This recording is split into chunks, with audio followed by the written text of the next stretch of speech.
Welcome to New Possibilities. I speak truth to power without fear. So, for this particular live stream, I want to continue our discussion about affirmative action. Uh, I posted a video on my TikTok page about affirmative action, and I received a few comments from people basically saying that affirmative action benefited white women, but it doesn't benefit Black Americans or African Americans. And I've also seen similar comments like this on Facebook as well. And well, not Facebook, on YouTube as well. I've seen these types of comments where people are basically saying that affirmative action benefits white women and it doesn't benefit Black Americans. And here's what I have to say to that. There are a couple of things that I have to say to that particular issue. Number one, affirmative action definitely benefits African Americans. More African Americans enrolled in colleges and universities after affirmative action than in prior generations. And we saw what immediately happened in jurisdictions where they eliminated affirmative action. And what I'm going to do is I'm going to share my screen so that you can see these actual graphics about this particular issue, so you can see the actual sources. So just bear with me a second.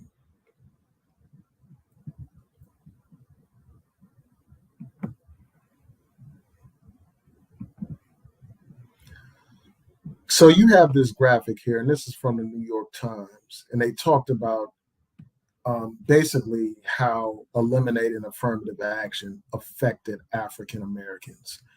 And it showed different states where affirmative action was banned. So in California, for instance, there was a ban. I mean, because of that ban, the numbers fell to like 2%.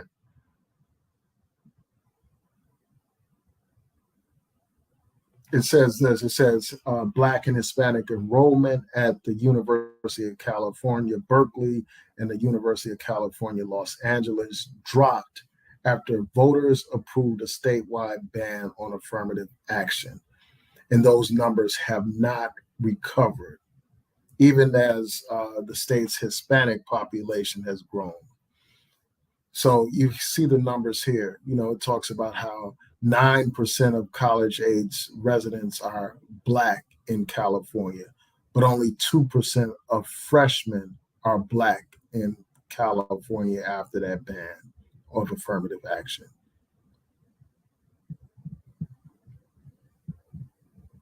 And that's at Berkeley. Well, that's at Berkeley, and then they show UCLA, and that's 3% for African Americans at UCLA.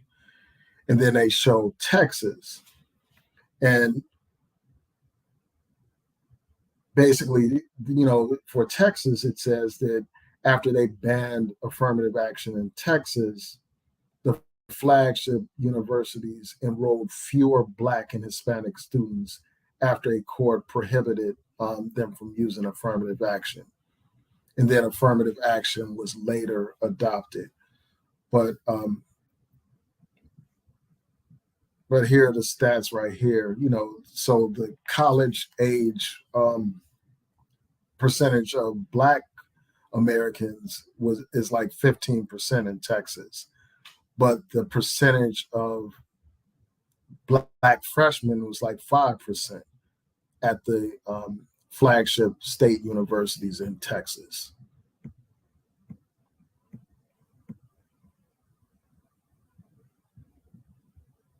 And then they show other, these other universities in Texas. And then they show in Florida. And they show that Florida has been more successful than other colleges at maintaining minority enrollment despite a ban on affirmative action.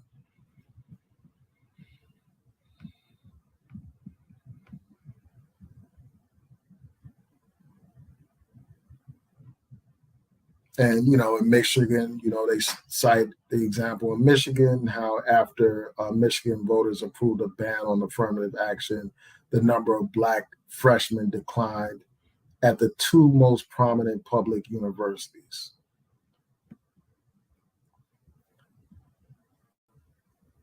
So you have Black people that are of college age at 19%, and only 5% of the freshmen at the University of Michigan are Black.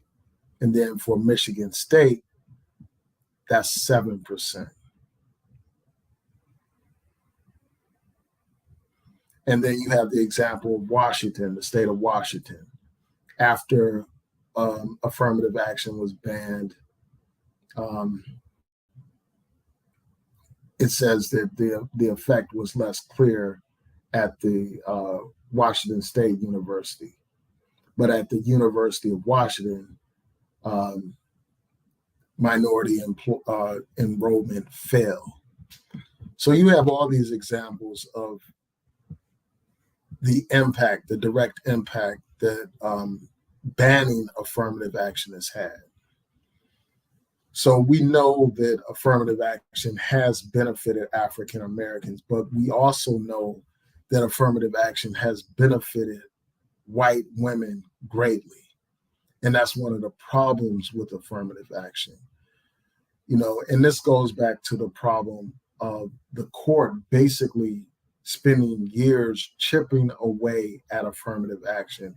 And I'm going to go through this article that I saw on Politico that talks about this. That talks about how affirmative action was whittled away and basically got to the point where white people essentially stole affirmative action. So let me share that particular article.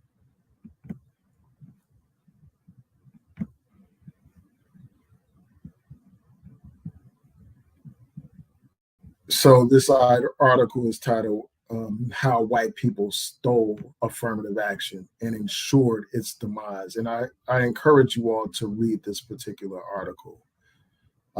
It is by far one of the best articles that I saw on affirmative action. And this is just going to break down some of the history of affirmative action. I think that this stuff is very important for people to realize. It talked about how the term affirmative action first appeared in a 1963 executive order signed by John F. Kennedy, President John F. Kennedy, establishing the Committee on Equal Employment Opportunities to be chaired by Vice President Lyndon B. Johnson. And here's a very important, if I'm not mistaken, yeah, here it is. Here's a very important quote by Johnson, Lyndon B. Johnson, basically explaining what affirmative action is really about, what it's about addressing. And basically, Lyndon B. Johnson said this. He said, "You do not take a person who for years has been hobbled by chains and liberate him, bring him up to the starting line of a race, and then say, you are free to compete with all the others, and still justly believe that you have been completely fair." And that's basically what has happened in American society. He's speaking to past injustices that have to be addressed. And that's what affirmative action was originally about, addressing past injustices that still have an impact on our present day reality. And then this article points out something further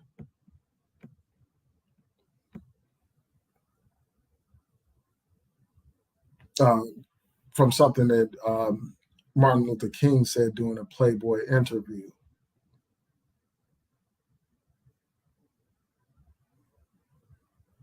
And it basically says that, asked by Alex Haley about the fairness of preferential programs, King replied, "All of America's wealth today could not adequately compensate its Negroes for his centuries of exploitation and humiliation." And then this article points out how in the 60s, many colleges and professional schools, hold on one second, began giving Black students special considerations and admissions. And it said it dealt with um, the curtailment of, discrimination at these colleges and universities, but many conceptualized it as partial reparations for America's legacy of racism. So that's something that was pointed out. And then it goes through the history of litigation and all that kind of stuff involving affirmative action. It talks about how the justices there was a question about whether or not the justices would support the proposition that Black people deserve preferential treatment or reparations for America's centuries of slavery and discrimination. And then they articulated an alternative, the attorney advocating for affirmative action articulated an alternative justification for affirmative action, and that's diversity. And that's one of the ways that the whole push of affirmative action got diverted. Instead of it being about addressing past discrimination and injustice, it became about promoting diversity. That became the justification for it. There were court rulings, from what I recall, basically saying that addressing past injustices cannot be the basis for affirmative action. That is not a compelling interest. So since then, the compelling interest has been diversity. And there are problems with that. So instead of affirmative action being about addressing inequality that African Americans face, instead of it being about addressing the inequities in education and being about fully integrating schools and colleges and all that kind of stuff, it began to take a turn where the focus was on diversity. So instead of focusing solely on bringing in more African Americans to colleges and universities, it became about bringing in all these different people of different backgrounds and all that kind of stuff, and thereby paving a way where you have more white women benefiting from affirmative action than African Americans. But despite that, I think that the mere fact that African Americans benefit substantially from affirmative action, for that reason alone, we need to keep affirmative action. But we cannot deny that all these other groups have benefited from affirmative action. And African Americans have not been the sole focus of affirmative action as they should have been. So let's go a little bit further into this article. And one of the disturbing things about this article is, they get to the point where they address the issue of African Americans and Black immigrants. And we're going to talk about that in a second. So, this article goes into the Bakke decision, how basically, there was a challenge of a quota system at UC Davis Medical School. And so there you had the court strike down the idea of quotas and all that kind of stuff, but they did allow, affirmative action to continue to exist, but they said that it can't be, you can't have quotas and all that kind of stuff.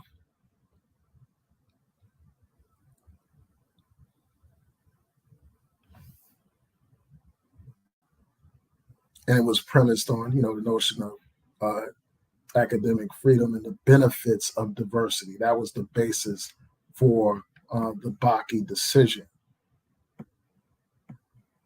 And it goes on to talk about how diversity had become the sole focus for justifying affirmative action, as I had pointed out earlier.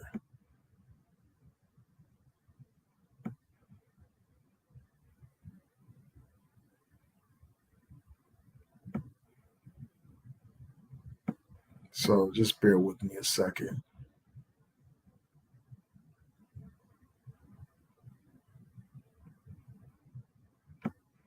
So I'm just going to get to this point about African Americans and immigrants. Um,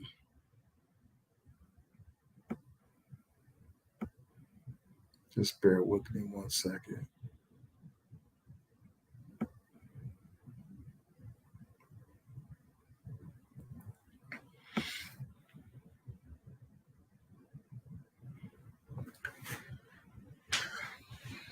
And as people are attacking affirmative action, they don't attack preferences that benefit white people.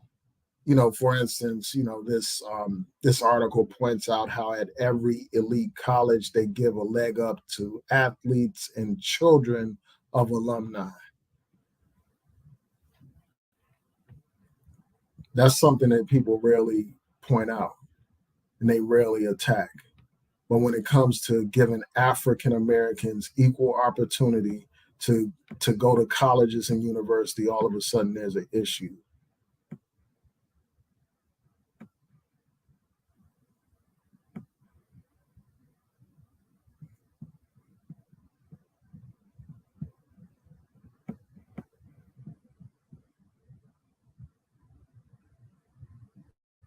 Now, this is one of the things that is pointed out, like in this article, and this goes into detail about the issue that I was going to discuss about African Americans and Black immigrants.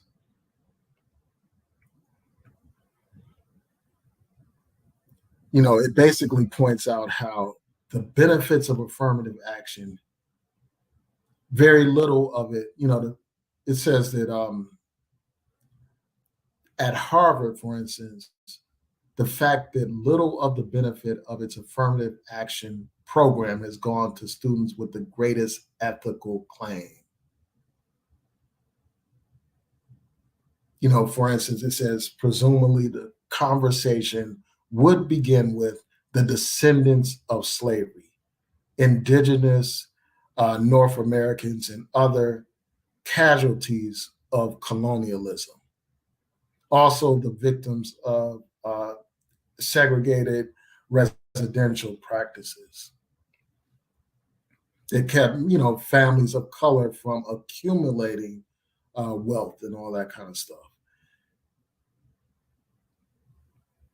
And this is the most disturbing part to me, and it's something that's really challenging. This article points out how in 2003, Harvard professors Lonnie Guinier and Henry Louis Gates observed that only a third of the college's Black undergraduates came from families in which all four grandparents had been born in the United States. They estimated that 2/3 were either the children of biracial couples or recent immigrants from Africa and the Caribbean. And then it said that a subsequent study confirmed their intuition. And it said that while nationally, about 10% of Black Americans are first or second generation immigrants. But it says that at Ivy League colleges, that figure exceeds 40%. And it said that when a group of Harvard students attempted to construct a community of generational African Americans, descendants of slaves, they found few potential members.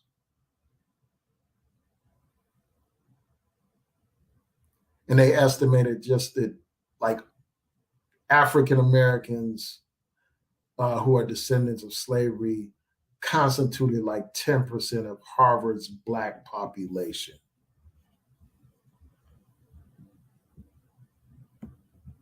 About 17 students per graduating class. So let me stop sharing my screen. So that's one of the deep problems with affirmative action. The fact that, you have, something that was intended to address past injustices, to, level the playing field in education for African Americans, has become something that in the name of, that has been about promoting diversity over, addressing the issues of past discrimination, allowing all these other groups to greatly benefit from affirmative action. And to a degree, I understand why people would make, the argument in favor of it existing on the grounds of diversity, because then you can appeal to more people, get more people on board, get more people to support it when you can show, hey, it benefits white women, hey, it benefits Hispanics and different ethnic groups and people from lower economic backgrounds and all that kind of stuff, and people from rural areas. It takes into account all of these things, so all these people benefit. That makes it more persuasive to a larger audience. It makes it more persuasive to these Supreme Court justices and judges in the other federal courts, lower federal courts. So I get it, but at the end of the day, the top priority of it gets lost in the mix. And you end up with a situation where Black people don't benefit as greatly as they should, even though Black people do benefit from affirmative action. And for that reason alone, I support affirmative action and I defend affirmative action. But let's be perfectly clear, affirmative action is not enough. What we need is reparations. Affirmative action was a small step towards social justice, and the Supreme Court just stripped us of that very small marginal step.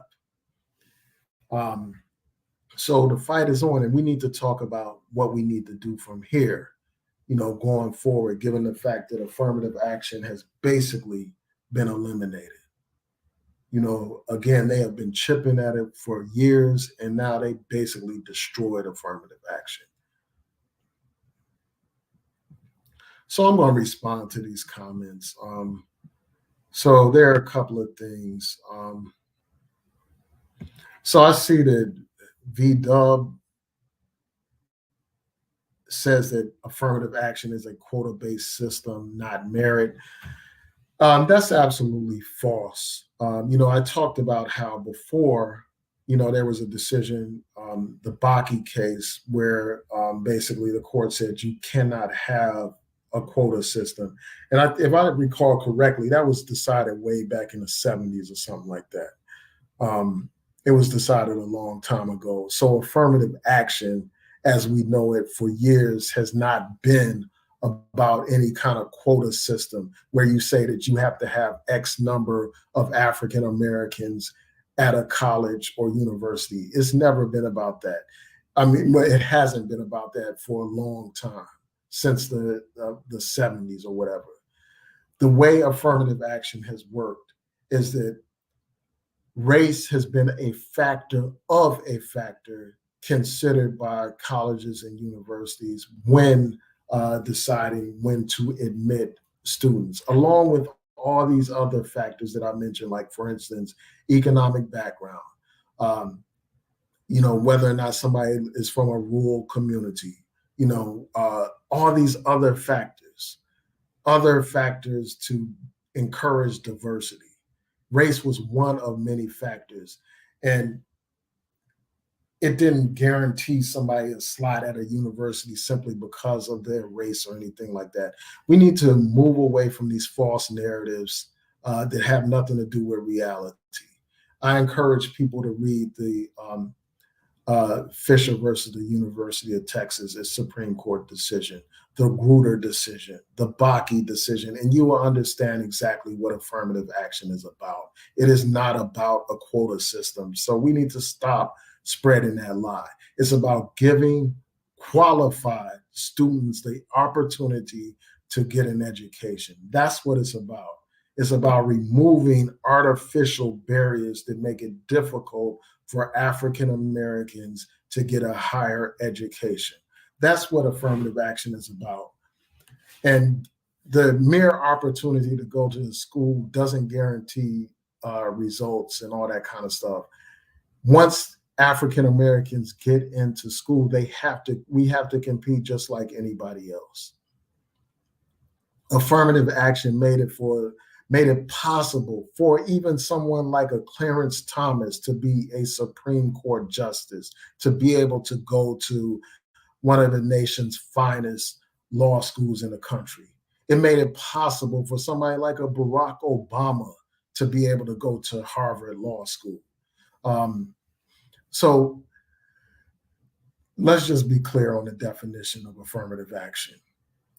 As people talk about the need for a merit-based system and all that kind of stuff, there has never been a merit-based system in this country.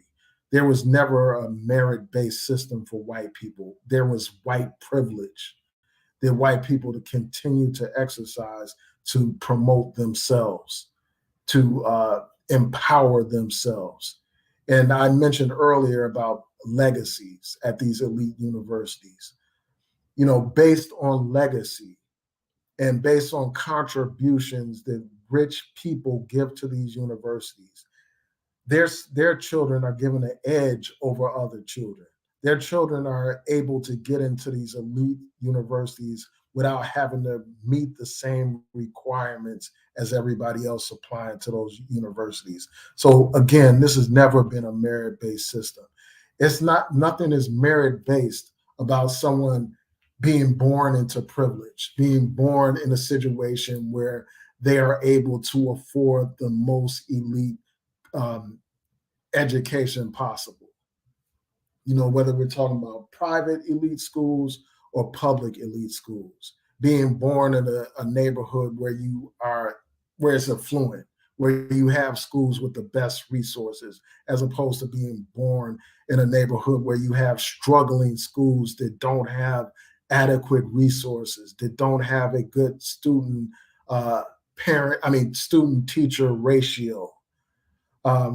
So there's nothing merit-based about any of this stuff in this society. There's nothing merit-based about people having to hook up and having all these connections that make it possible for them to get certain jobs and go to certain schools. So we need to quit pretending like this society has ever been merit-based and trying to use that as some basis to criticize affirmative action. The truth of the matter is affirmative action is an extension of Brown versus the Board of Education.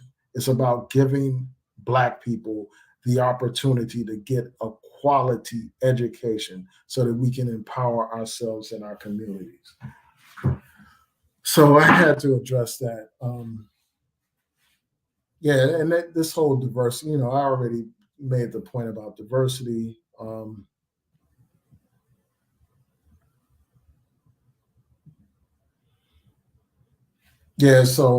Covina Man said it's a shame that Black people haven't been on code. Black student athletes should have boycotted schools that got rid of affirmative action. Yeah, I think that's a great point. That's a real good point, because those school programs, athletic programs, they depend on Black athletes while they're closing the doors to other students, students that are simply applying to the university. They make all kinds of exceptions for these athletes. These athletes don't have to have the best of grades and all that kind of stuff to get in. They get in based on their athletic ability. And I think that it would show solidarity if these Black students said, we're not going to attend your schools and all that kind of stuff. But unfortunately, we don't live in a generation of sacrifice. Like every man for themselves. They're not about um, solidarity. They're not about sacrificing for the community. They're about getting it for themselves. They're about self promotion and self preservation by any means necessary.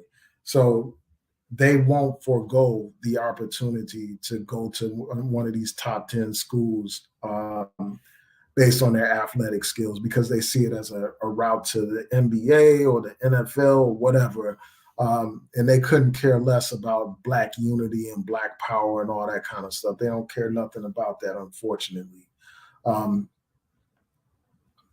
we just need more people that are willing to make sacrifices.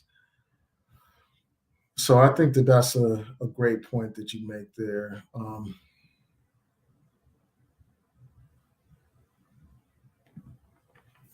And Covina, man, said, I think Black people need to oppose all immigration at any form. Um, I don't think that immigration is the problem. And I don't have any problem with immigrants, as you all know. I'm a Pan Africanist. I support Black unity worldwide. But I think that what happens in this racist society in which we live, they tried to divide and conquer Black people. And they tried to manipulate immigrants to hate African Americans, to look down upon African Americans, to feel like they are better than African Americans. They teach them that African Americans are lazy and that African Americans are criminals and all that kind of stuff. Um, while they come here and they benefit from the struggle of African Americans.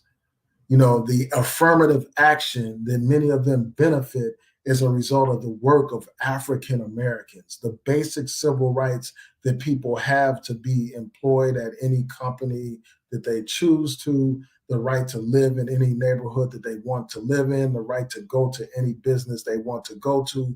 All of those are rights that African Americans fought for and that all these other groups benefit from. So we are owed respect. And unfortunately, because of the indoctrination that our people have, that immigrants have been subjected to, some of them don't show that respect. Some of them show disrespect to our community.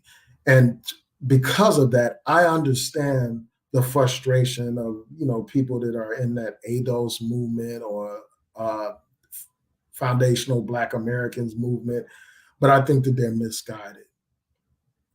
I think that we need to be about uniting against our common enemy.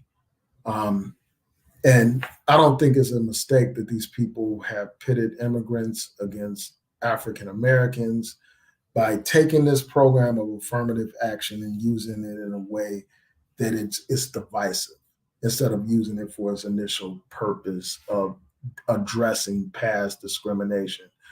And, I just think that it goes back to that point of reparations. We need reparations. That's what we really need.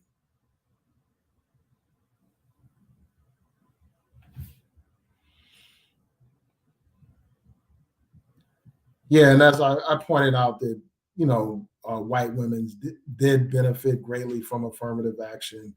There's this article that I was going to show, and I could just show it real quick. I'll just show this article so that people can check it out. Um, it's undeniable that white women benefit greatly from affirmative action, but that shouldn't be a reason for people to say that we need to get rid of affirmative action. Because again, the fact of the matter is African Americans benefited from affirmative action as well. Even if we say that we need to benefit more from it, the fact of the matter is we benefit from it, and taking it away will be detrimental to African Americans. So here's the article that basically points out how white women benefited the most from affirmative action. Um, it goes on to say that scholars say the greatest beneficiaries of affirmative action policies are white women, from college campuses to the American workplace. And there's a stat in here that they point out. Yeah, right here it says affirmative action helped. And this is a report in 1995 found that since the 1960s, affirmative action helped 5 million members of minority groups and 6 million women moved up in the workplace. Um, so, yeah, I mean, it's just a fact that affirmative action benefited white women more. But again, that's not a reason to oppose affirmative action. That's a reason to improve affirmative action so that it could work to benefit more African Americans. But unfortunately, that's now moot because the Supreme Court, for all intents and purposes, has eliminated affirmative action. So I'm going to continue going through your comments, and then I'm going to provide, some brief comments about what we need to do from here on out, since affirmative action, as we know it, has been eliminated by the Supreme Court. So here's what I have to say about what needs to be done about it, since affirmative action has been virtually eliminated. In their opinion, the court basically pointed out like one type of exception is possible. And they said perhaps a student could mention their race in their essays while they're applying for admission to a university, and talk about how they overcame obstacles of discrimination or encountered problems of discrimination and all that kind of stuff. So they mentioned that in the opinion, and they basically said that that would individualize the issue of race, so that that would be something that could be taken into consideration when people apply for colleges and universities. So one of the things that universities need to do is comb over the opinion that the court issued and figure out how they can reconfigure or reimagine affirmative action in light of that ruling, so that they can continue with some kind of program which will encourage more African Americans, or make it possible for more African Americans and other people from other backgrounds to attend college. So that's the first thing that needs to be done. Another thing that needs to be done is we need to better prepare our young people for this environment. We need to make sure that our young people are as competitive as possible. And I know that there are many people in our community that do this, that place value on education, that encourage their young people to strive for excellence. But that has to be our focus. We need to make education a top priority in our community, just like any other group does. This is a fight for our lives. We have to be as competitive as possible. If people can be competitive on the football field or the basketball court, we need to have that same kind of energy when it comes to education. We need to have the same kind of energy that some of our people have towards entertainment. We're pushed, like society pushes African Americans to just focus on entertainment, sports and play and all that kind of stuff. We need to have a greater focus on academics, a greater focus on science, technology, and all that kind of stuff as well, instead of being solely focused and driven towards entertainment.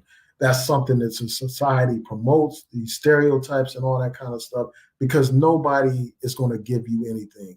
I believe that we are owed reparations, but we can't hold our breath waiting for this man to change who he has been and suddenly be generous to African Americans. We need to operate under the assumption that we have to be as competitive as possible. Prepare our young people as much as possible for college. And and I don't think that that's solely going to solve the situation, because we still have structural racism that we deal with. We still have gross inequities in terms of educational resources, and we need to push and fight so that our schools get the resources that they need, so that we can have competitive students, so that we can have the things that we deserve in this world. Uh, these other groups of people are no better than us. I don't believe that these Asians are more intelligent than anybody else. They're not more intelligent than our people. All the stuff that our people have been through, we are the founders of human civilization. We are capable of anything. We can compete anybody if we put our minds to it.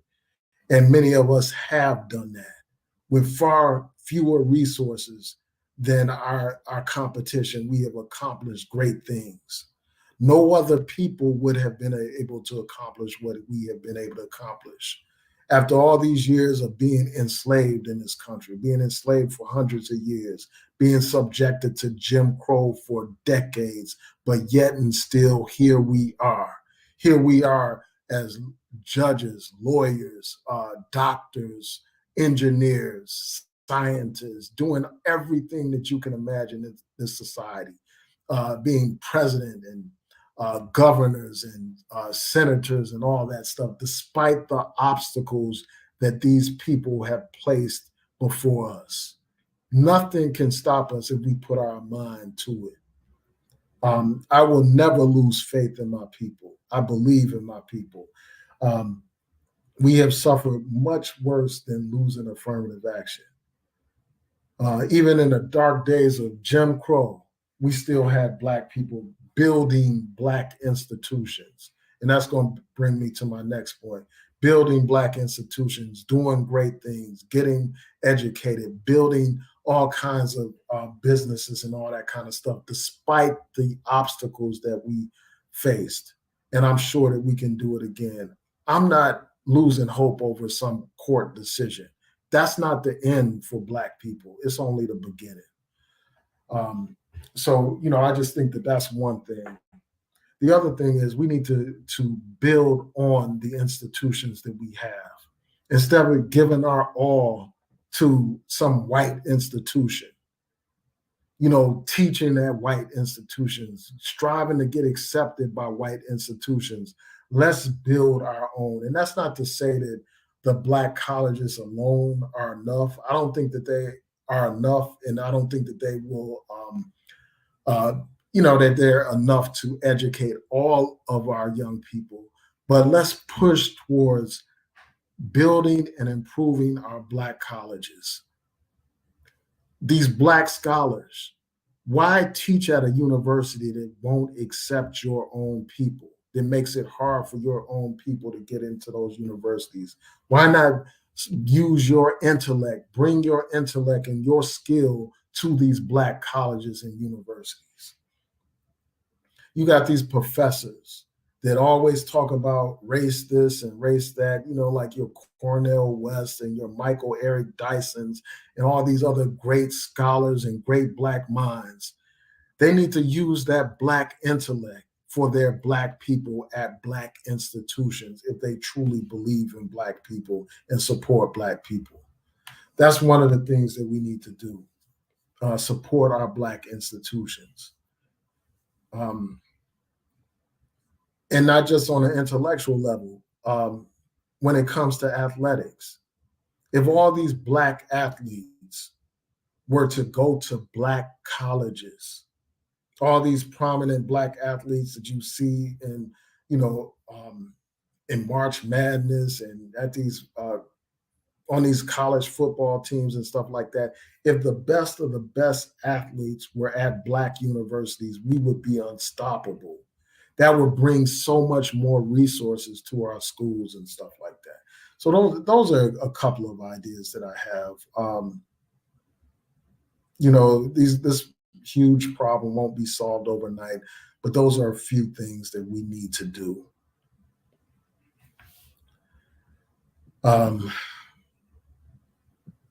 Yeah, so I want to thank y'all for tuning in. I truly appreciate it.